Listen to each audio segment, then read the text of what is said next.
All right, everybody, this week's tea is going to be coming from the state of Michigan. It is my hometown, so I figured I would start Tayes tea with the state of Michigan, and we will move it right on up into other states as time goes on. It's going to be a weekly change up, so just stay tuned. As long as you stay tuned on Mondays, you'll pretty much figure out how everything is going to go moving forward. So first and foremost, we're going to go into something a little bit interesting on the kind of sick side in Michigan. Okay, so there was a Saginaw priest named Father Bob, who was a priest at St. Agnes Church in Freeland. Apparently, he's been arraigned twice in the month of September because of 7 charges with 3 male victims at his facilities.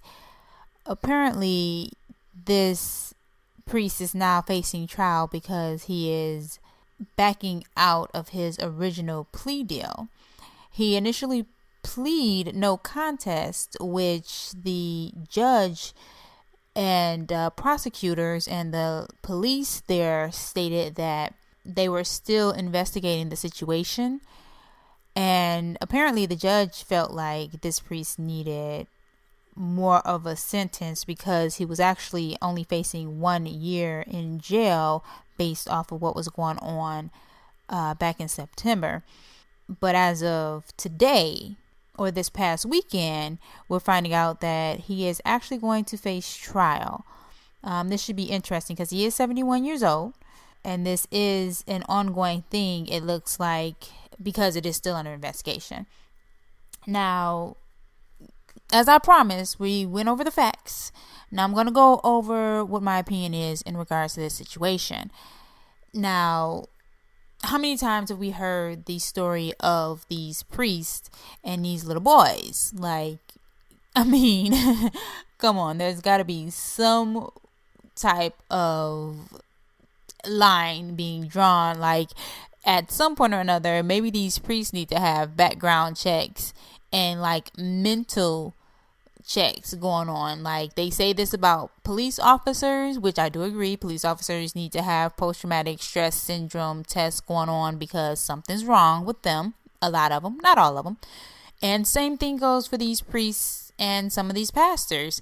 Like, they need to actually be tested, and I mean by a licensed psychologist, because this is just ridiculous that this is still going on. Like, this is a known thing and it is still going on. Like, this has been going on for centuries and nobody has figured out a way to actually like put a cap on these guys. That's ridiculous. But we're going to move forward with Michigan on a higher note. I don't know how high. No pun intended, but this is talking about medical marijuana, which was made legal in 2008. We are now looking at recreational marijuana being at the polls on November 6th of this year. Basically 10 years later, we're talking about recreational marijuana being legalized. But that does not come without conditions. First and foremost, you have to be 21 and up to possess, use, or sell. It cannot be used in the public.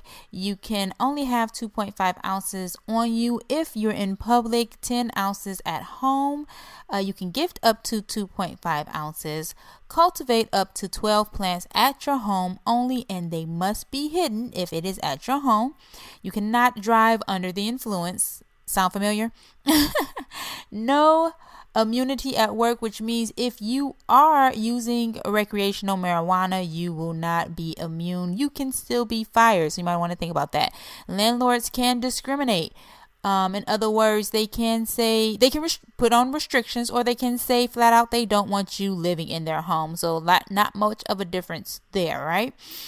must wait at least 1 year to actually go into business. So they're putting a restriction on any business owners who want to actually move into that line of business in the state of Michigan. And if you do decide to move into that line of business, the licensing can be up to or exceed $5,000. So make sure y'all got your racks right. And it will be taxed 6% sales tax, 10% excise taxes. So they are going to legalize recreational marijuana if you guys vote on that. And they are going to tax it as if we didn't already know that was going to happen. So that is on the higher note, better note, if you want to look at it in that way.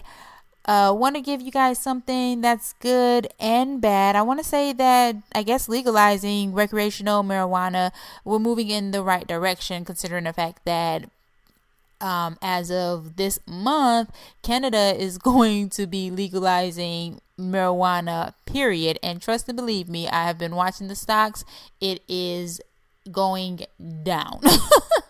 People got their hands in this business already, and it is already booming. I mean, you are looking at if you are looking to go into business for it, this does seem to be something that is looking to be pretty lucrative.